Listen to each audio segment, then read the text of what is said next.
Nah, kemasan untuk mengemas masalah, ya, kita udah punya masalah, ya.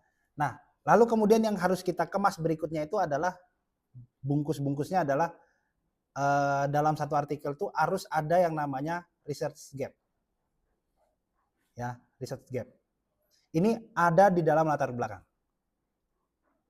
Apa yang disebut sebagai research gap? Dia adalah area atau isu yang belum cukup dieksplorasi. Ya. Dia adalah area atau isu yang belum cukup dieksplorasi dalam literatur atau penelitian yang ada.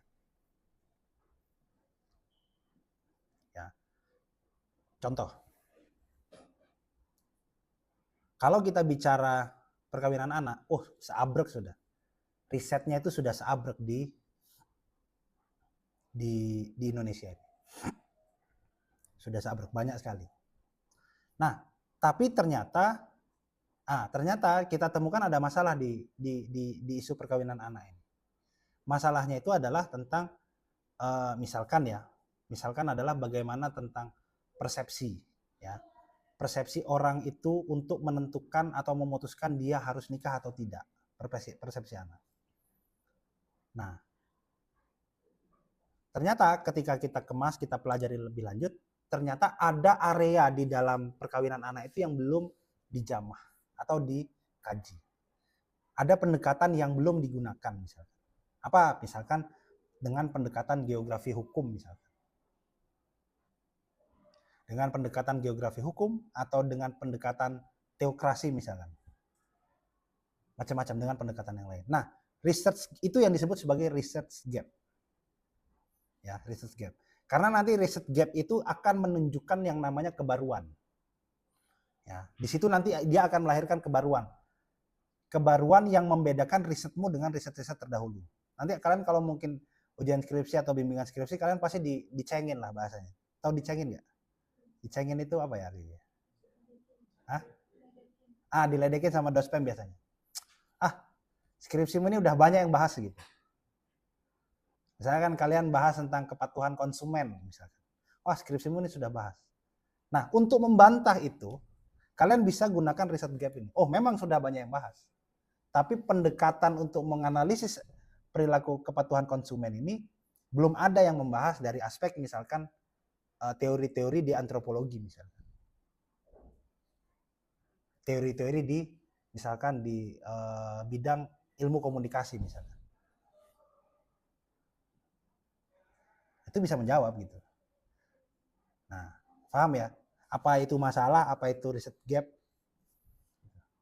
Saya contohin yang lain nih, biar teman-teman dalam ya memaknai. Apa coba isu yang paling terkini? Misalkan kayak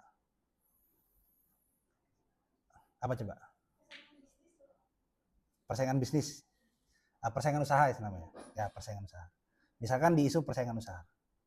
Tapi di isu persaingan usaha saya buta map saya. Saya jujur daripada saya ngelantur ya. Daripada saya gigo. Saya buta map, bener-bener buta map saya kalau persaingan usaha. Di bidang pertanahan lah, pertanahan. Misalkan tentang konflik adat. Ini, kalau di sini namanya apa?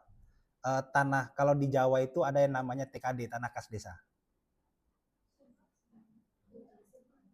Kalau di sini apa namanya? Tanah ayaan desa. Tanah ayaan desa. Kalian bahas tentang tanah ayaan desa. Tanah ayaan desa ini kalau di Jawa banyak terjadi konflik. Konfliknya apa? Konfliknya adalah tanah itu disewakan, terus kemudian uangnya tidak disetor sebagian ke pemerintah desa. Nah, kalian setorlah itu. Kalian, saya mau ngangkat tanah kas desa, tanah ayaan desa. Kalian pasti dicengin lah sama dospem. Ini sudah banyak ini yang bahas. Tunggu dulu. Saya punya riset gap yang baru ini begitu loh. Apa? Saya ingin melihat bagaimana tanah ayaan desa itu sebagai objek di dalam kompetisi politik antara elit-elit desa. Kenapa kok ada riset gap seperti itu? Karena kita punya asumsi. Apa asumsinya? Asumsinya adalah orang itu berebut menjadi bendese ya, Kalau di Jawa itu kayak sekretaris desa, berebut jadi sekretaris desa dan sebagainya, itu karena supaya dapat hak pengelolaan terhadap tanah kas desa. Mereka punya hak, punya hak. Nah, saya mau melihat itu sebagai objek yang diperebutkan. Ya. Jadi akhirnya negara memberikan yang namanya hak, dan hak itu kemudian diperebutkan, dikontestasikan di dalam proses elektoral di desa.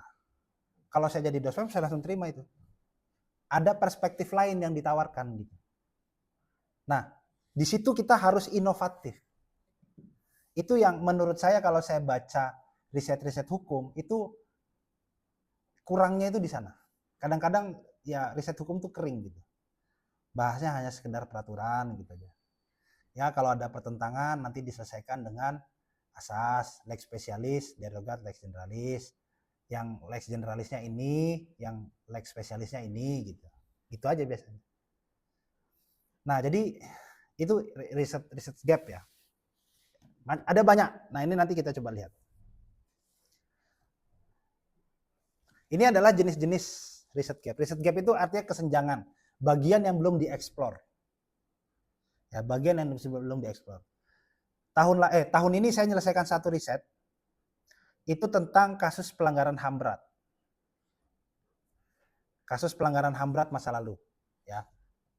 Teman-teman di BEM pernah posting itu, pelanggaran HAM berat, ya. Bahwa kita banyak sekali pelanggaran HAM berat masa lalu yang belum diselesaikan. Nah, saya tahu isu ini isu sudah bahasanya sudah habis teorinya. Sudah habis.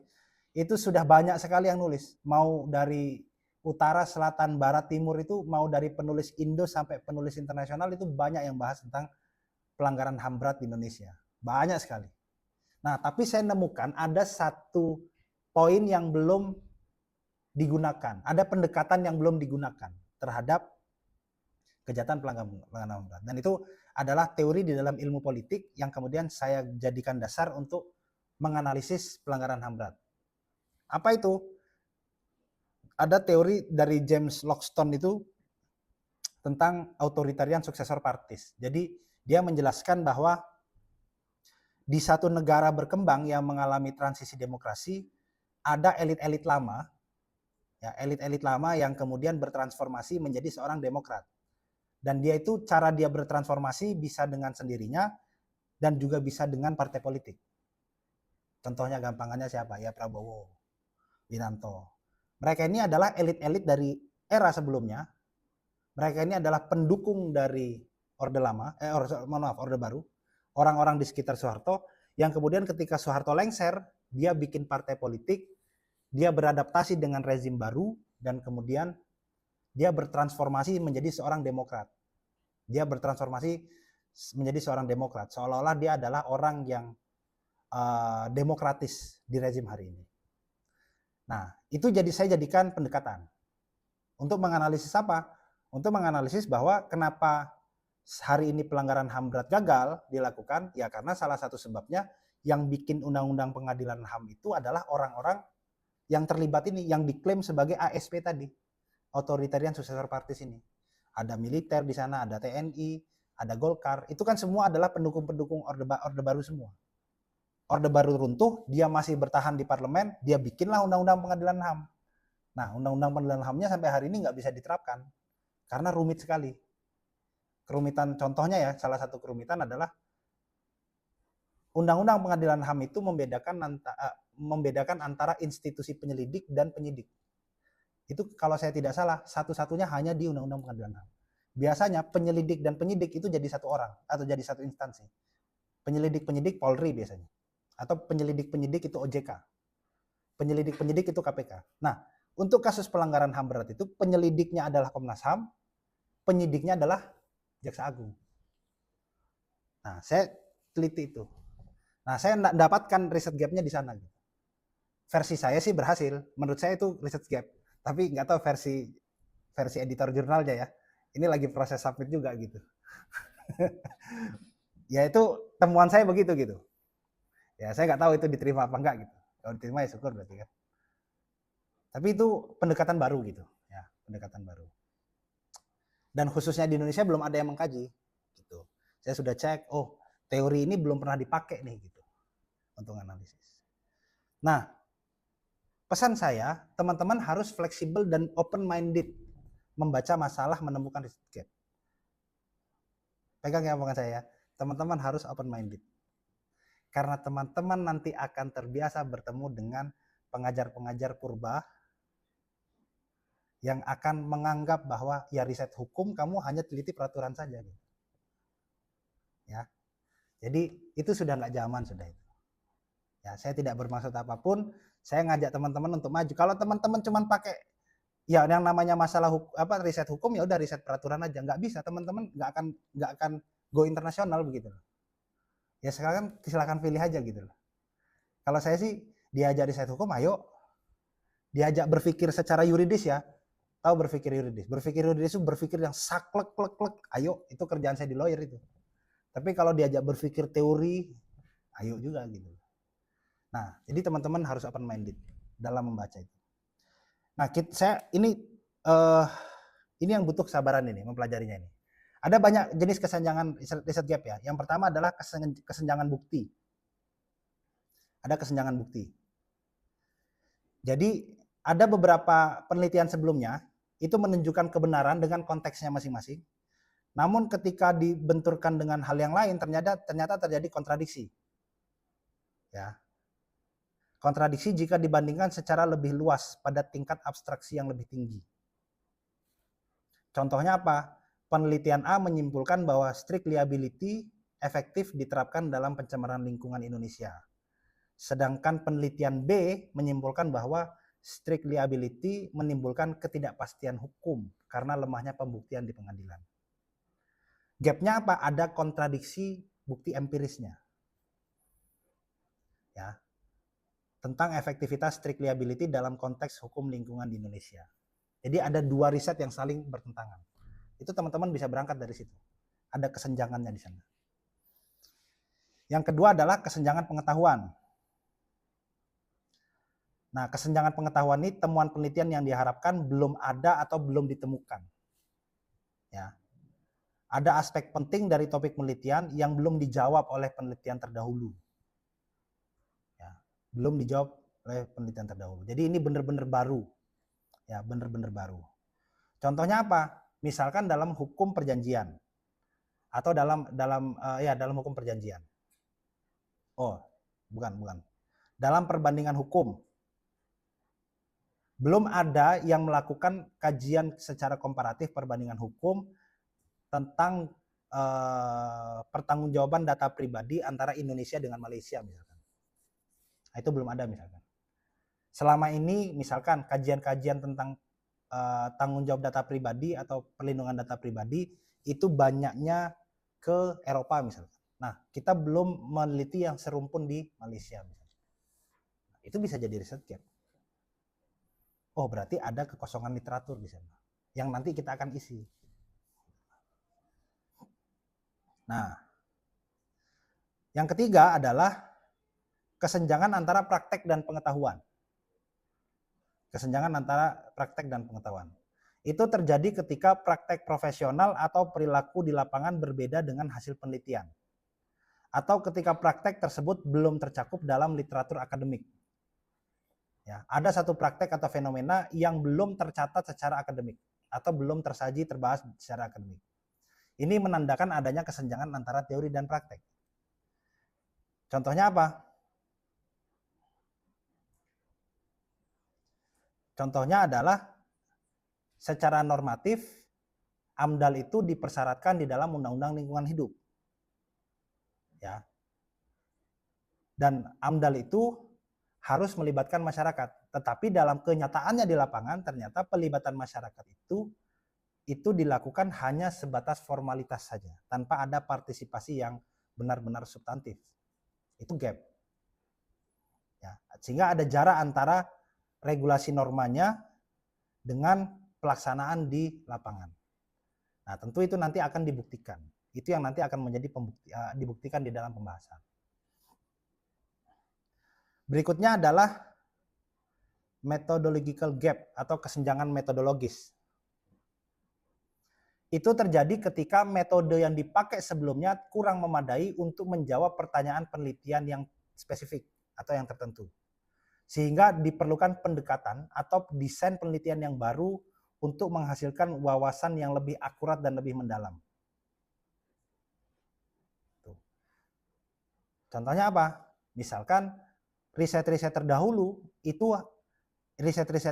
yang membahas tentang putusan-putusan Mahkamah Konstitusi itu terbatas hanya menjadikan hanya menjadikan putusan MK sebagai bahan studinya. Hanya putusan saja. Nah, diperlukan yang namanya wawasan-wawasan yang sifatnya empiris, data-data yang sifatnya empiris dan bisa digali lebih lanjut.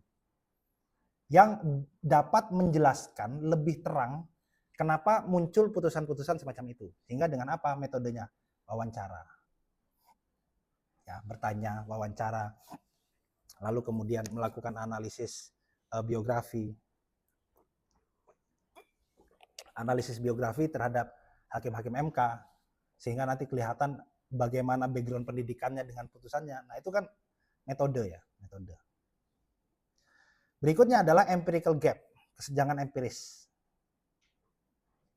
Itu adalah ditandai oleh adanya temuan atau proposisi penelitian yang belum dievaluasi atau diverifikasi secara empiris. Artinya, klaim atau teori tertentu masih perlu dibuktikan dengan data dan bukti yang nyata. Contoh, teori-teori yang mengatakan bahwa banyak teori yang mengatakan bahwa mediasi penal itu efektif menurunkan beban pengadilan pidana. Itu teori bilang begitu. Teori itu kan berarti sesuatu yang sudah pernah diuji di tempat lain nih biasanya. Terus dibawalah ke Indonesia misalkan. Jadi mediasi penal atau istilah sekarang itu mediasi penal itu restoratif justice ya. Itu dapat menekan jumlah terselenggaranya pengadilan. Jadi nggak sampai ke pengadilan. Cukup di mediasi aja. Nah, tapi itu masih sekedar hipotesis. Belum terbukti betul-betul di Indonesia. Nah, gimana kita verifikasi? Dengan cara apa? Dengan mencari datanya. Tapi belum ada. Nah, di situ ada riset gap-nya. Berarti nanti riset itu akan mengeksplorasi data-data untuk membuktikan bahwa oh benar memang mediasi penal itu bisa mengurangi pengadilan pidana.